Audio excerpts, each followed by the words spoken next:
मैं एक खूबसूरत और एकदम गोरी चिट्टी लड़की थी। मेरा बचपन से एक ही सपना था कि मैं एक हैंडसम और अमीर लड़का से शादी करूं। मेरे पापा हर रोज नए नए रिश्ते देखते रहते। उन्होंने मेरी शादी एक 15 साल के बच्चे से करवा दी। हालांकि वह बहुत अमीर था, लेकिन एक औरत को पैसे के अलावा और भी कुछ चाहिए होती है। मेरे 15 साल के पति में वह सब खुशी देने की ताकत नहीं थी। तभी मैंने घर में एक नौकर को देखा। नौकर का नाम अभिषेक था। अभिषेक भी काफी तंदुरुस्त और जवान था, इसीलिए मैं उसके पास जाने लगी। एक दिन खाने के बाद में वह नौकर अपने कमरे में सो रहा था। तब मैं उसके पास जाकर बैठ गई। मैं धीरे धीरे अपना हाथ उसके हाथ पर रख दिया। उस वक्त वह भी अपने जज्बातों पर काबू नहीं कर सका। और फिर पूरी रात। दोस्तों, मेरा नाम काजल है और मैं देखने में बहुत खूबसूरत और हसीन हूँ। मैं 28 साल की हूँ और मैं बहुत ही गरीब हूँ। मेरा घर कानपुर एक छोटा सा गांव में है, जहां हम अपने माता पिता के साथ 4 बहनें रहते हैं। हम बहुत ही गरीब थे। घर की हालत बहुत खराब थी। मेरे पिताजी खेत में काम करके कुछ पैसे लाते, जिसमें से वह कुछ पैसों का शराब और ताश खेलते थे। कभी कभी तो वह सारे पैसे ताश में हार जाते थे। अगर माँ इस बात पर पिताजी से कुछ कहती तो पिताजी माँ को पीटने लगते थे। माँ कहती कि घर में 4 4 बेटियां हैं, उसका घर कैसे बसे, यह सोचने के बजाय मुझसे झगड़ा करते हो। माँ की बात पर पिताजी को और गुस्सा आ जाता। फिर वह ज्यादा पीटने लगते थे। पिताजी के इस व्यवहार से माँ बहुत चिंतित रहने लगी थी। फिर उसने भी पड़ोस के घरों में काम करने जाने लगी। माँ के लाए पैसों से तो घर चल जा रहा था, लेकिन वह पैसों से अपनी बेटियों की शादी नहीं कर सकती थी, क्योंकि आजकल बिना दहेज किसी की भी शादी नहीं होती है। और हम तो बहुत गरीब थे। अपनी माँ को चिंतित देखकर मुझसे रहा नहीं गया, तो मैंने भी दूसरे के घरों में झाड़ू लगाना, बर्तन धोना, पूछा करना, साफ सफाई का काम करना शुरू कर दिया। माँ मुझसे कहती कि बेटी तुम रहने दो, मगर घर की हालत देखकर मुझे बहुत रोना आता था। पिताजी हर रोज शाम को शराब पीकर आते और माँ के साथ उल्टा झगड़ा करते। मैं अपने 4 बहनों से बड़ी और जवान हो चुकी थी, इसीलिए मुझे यह सब कुछ बहुत बुरा लगता था। मैं जिस घर में काम करने जाती थी, वहां के मालिक भी मुझे बुरी नजर से देखता था, क्योंकि भले ही मैं गरीब थी, लेकिन खूबसूरती के मामले में मैं बहुत ही अलग थी। मैं इतनी खूबसूरत थी कि जो भी मुझे देखा मेरा दीवाना हो जाता। वैसे भी बड़े लोग हमेशा से गरीब को अपनी पैरों की ज्योति समझते आए थे। वह यह नहीं देखते थे कि वह कितनी मजबूरी में यह काम कर रही है। उसे तो बस उससे अपनी हसरत पूरा करना होता था। मेरे मालिक की भी यही इच्छा नजर आ रही थी, जिसे मैं बखूबी समझ सकती थी। पर घर की हालत की वजह से मुझे वहां काम करना पड़ रहा था। वैसे भी यह तो हर अमीर आदमी की फितरत में होती है। मैं जिस घर में भी काम करने जाती, वहां भी मुझे यह सब कुछ सहना पड़ता। अब ऐसे ही 3 महीने गुजर गए थे। फिर एक दिन मेरे पिताजी के साथ एक बहुत अमीर लड़का हमारे घर पर आया। वह 15 साल का लग रहा था। वह मेरे पिताजी से कहने लगा कि मैं तुम्हारी बेटी से शादी करना चाहता हूँ। उसकी बात सुनकर मेरी माँ कहने लगी कि तुम अब भी बच्चे हो और मेरी बेटी 28 साल की, भला मैं अपनी बेटी की शादी तुम्हारे साथ कैसे कर सकती हूँ। वह लड़का कहने लगा कि देखो, इसके बदले में मैं तुमको बहुत सारे पैसे दूंगा, जिससे तुम अपनी बाकी बेटियों की भी शादी आराम से कर सकते हो। उसकी यह बात सुनकर मेरे पिताजी हाँ कर दिए, क्योंकि उनको तो पैसों से मतलब था। वैसे भी वह लड़का पैसे ज्यादा दे रहा था। मेरी शादी एक 15 साल के बच्चे से तय कर दिया गया। मैं यह सब कुछ देखकर परेशान हो गई और रोने लगी। मुझे अंदाजा लग चुका था कि मेरी जिंदगी बर्बाद होने वाली है। मैं सोच रही थी कब वह बच्चा बड़ा होगा और मेरे अरमान को पूरा करेगा, क्योंकि एक स्त्री को वह सब नहीं मिलता तो जीने का कोई मतलब नहीं।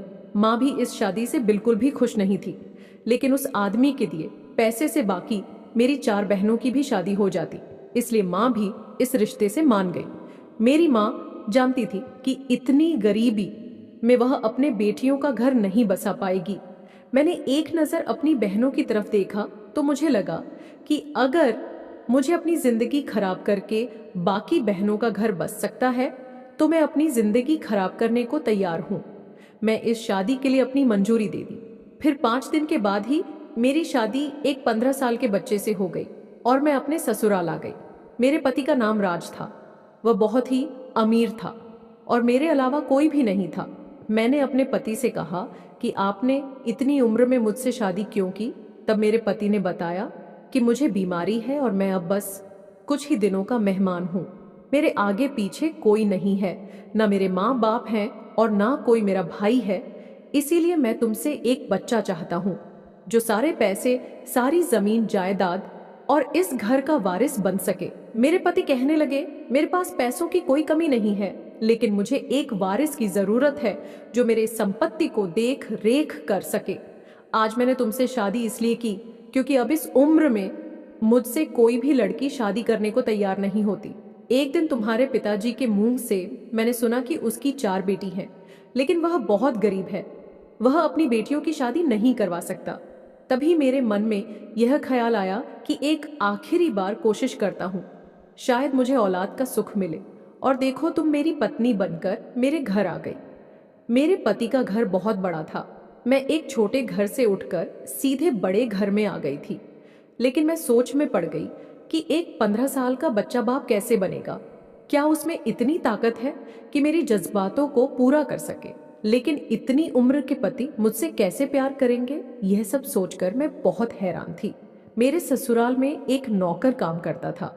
वह अभी 22 साल का खूबसूरत और तंदूर ताकत वाला नौजवान था।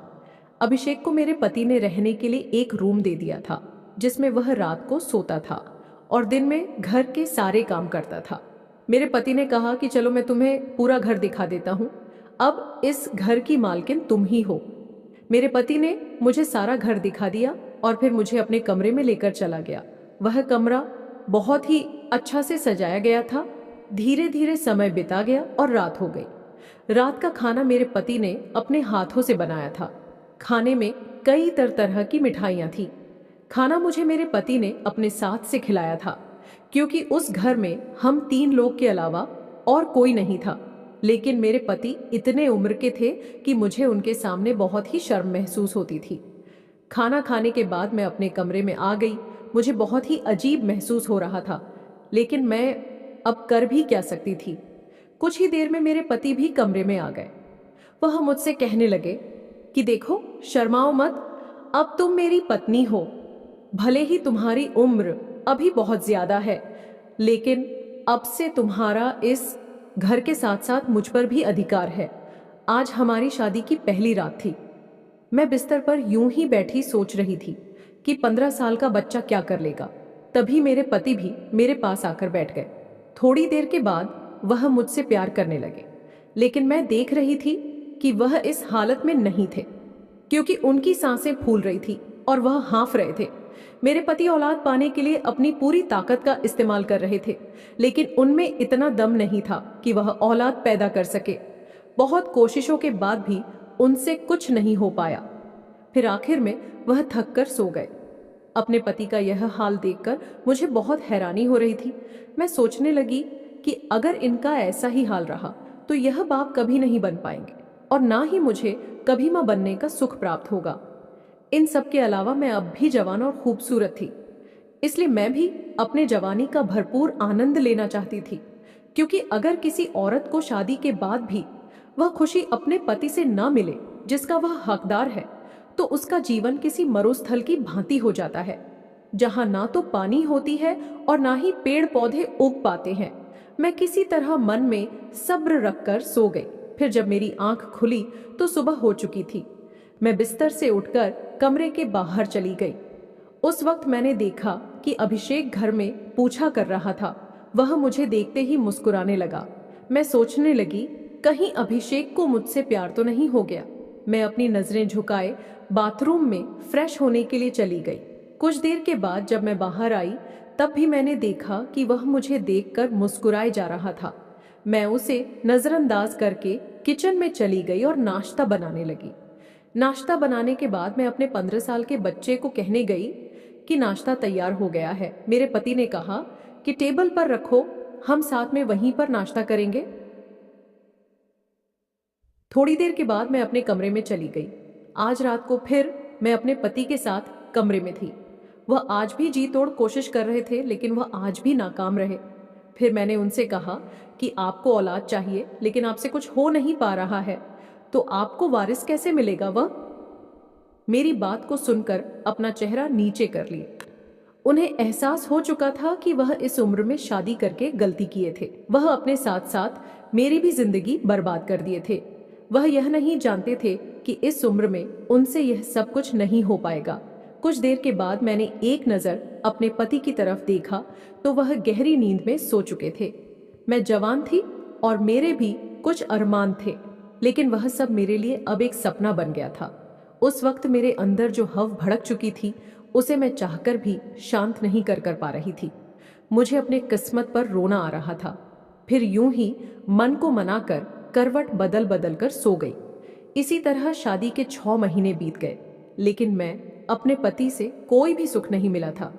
मैं यूं ही बिस्तर पर करवटें बदल बदल कर रात गुजार देती थी। मैं गरीब जरूर थी, लेकिन मेरे अंदर भी वह सारी ख्वाहिशें थीं जो बाकी लड़कियों और औरतों के अंदर होती हैं। एक दिन मैं अपने पति को कमरे में रोते देखा तो मैं उनसे पूछने लगी कि क्या बात है, आप रो क्यों रहे हैं?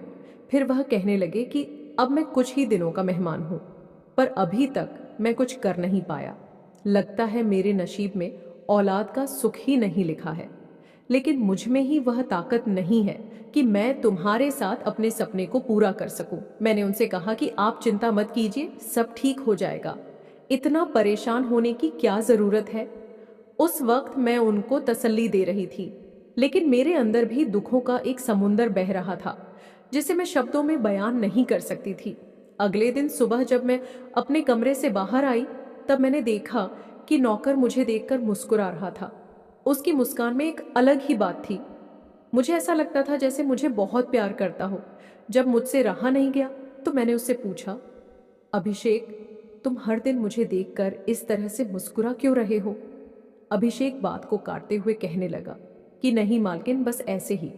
मैंने कहा, अभिषेक, आखिर कुछ तो तुम्हारे दिमाग में चल रहा होगा जिससे तुम हर रोज इसी तरह से मुझे देखकर मुस्कुराते हो।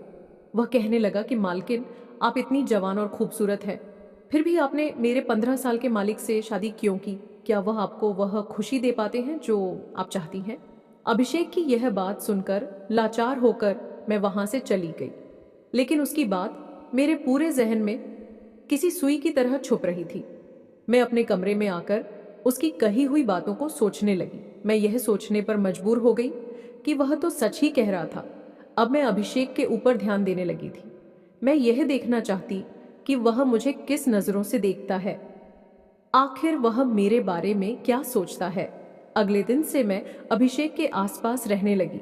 तब मैंने देखा कि वह नज़र चुराकर मुझे ही देख रहा है। वह मेरे करीब आना चाहता था। उसे पता चल चुका था कि मेरे पति के बीच कुछ नहीं हो पा रहा है। इसी का वह फायदा उठाना चाहता था।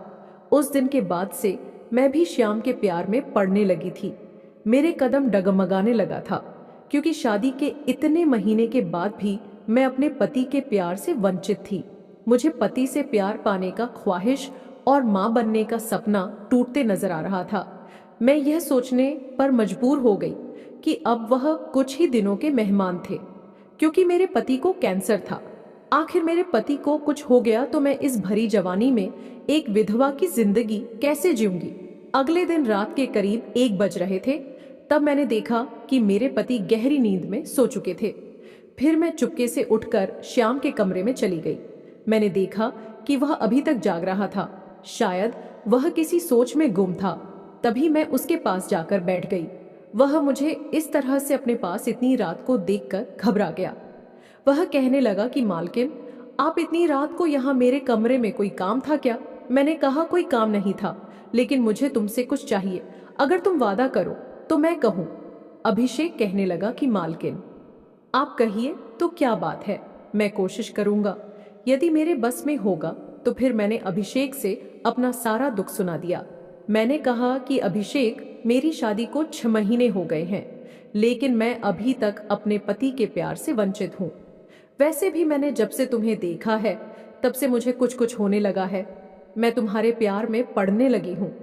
मैंने कहा कि अभिषेक, मेरी वह इच्छा तुम पूरा करो जो मेरे पति नहीं कर पाए हैं, क्योंकि मैं अपने पति से वह खुशी पाने की उम्मीद छोड़ चुकी हूँ।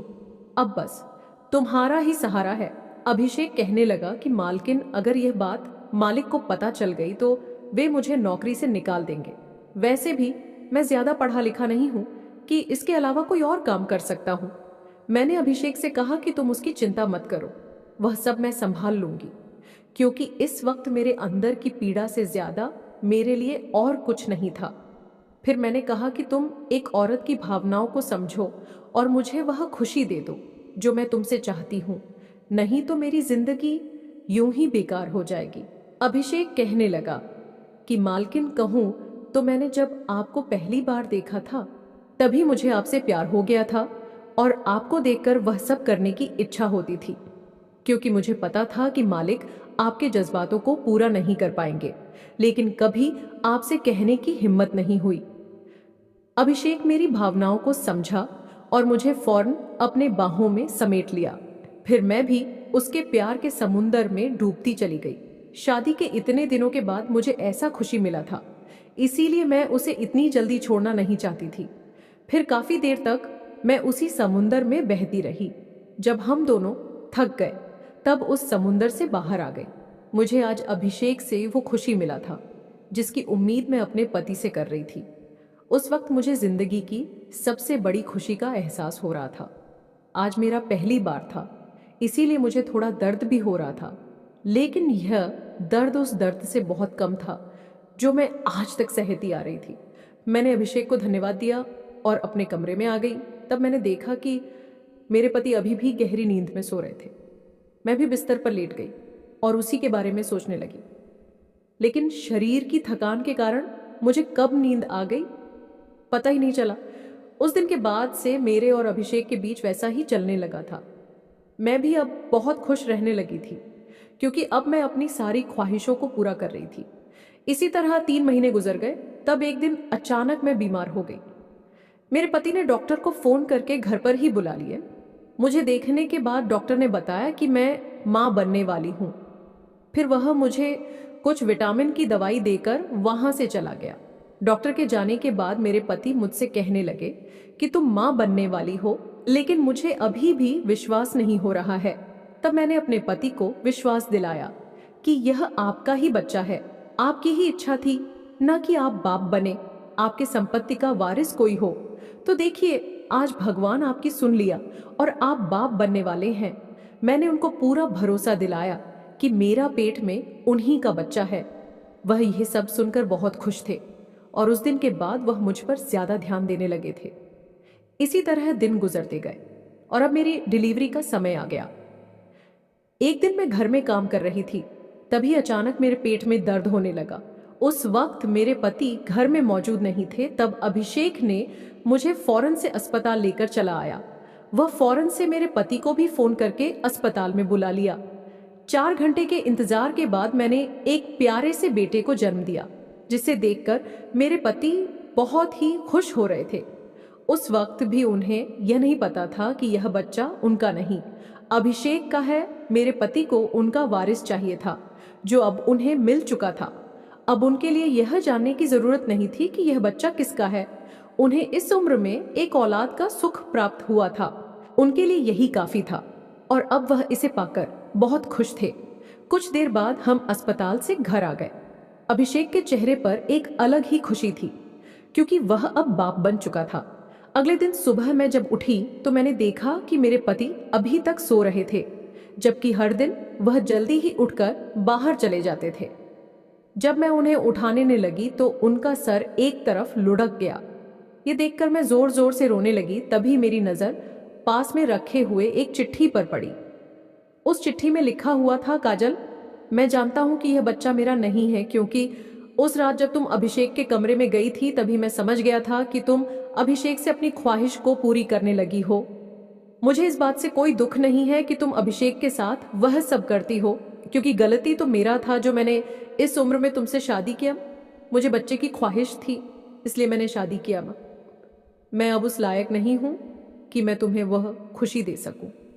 काजल, मैं अपनी सारी जायदाद तुम्हारे नाम से कर रहा हूं, ताकि तुम इसे अच्छे से अपने बच्चे के साथ संभाल सको, और हो सके तो अभिषेक के साथ अपना घर बसा लेना, ताकि तुम्हें भी किसी सहारे की कमी महसूस ना हो।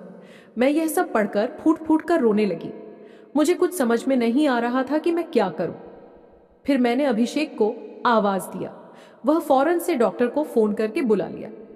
डॉक्टर ने बताया कि वह अब इस दुनिया में नहीं रहे। फिर डॉक्टर ने कहा कि इनको कैंसर की बीमारी थी, यह अब इस दुनिया में नहीं रहे। डॉक्टर के मुंह से यह बात सुनकर मेरे पैरों तले जमीन खिसक गई और मैं गहरी सदमे में आ गई। मैं जोर जोर से रोने लगी। इस घटना के 1 महीने बाद मैंने अभिषेक से शादी कर ली। वह भी एक अच्छा इंसान था जो हर किसी के भावनाओं का सम्मान करता था। मैं फिर से उसी घर में अभिषेक की पत्नी बनकर रहने लगी। अभिषेक भी बहुत खुश था क्योंकि वह भी मुझे बेहद प्यार करता था। मैंने अभिषेक से कहकर अपने माँ बाप और 4 बहनों को भी यहीं बुला लिया। माँ कहने लगी कि तुम्हारे पिताजी भी अब शराब नहीं पीते। यह सुनकर मैं और ज्यादा खुश हो गई। हमने अपने पूरे परिवार के साथ एक नई जिंदगी की शुरुआत कर दी और अब हमारा हर दिन खुशियों से भरा रहता था।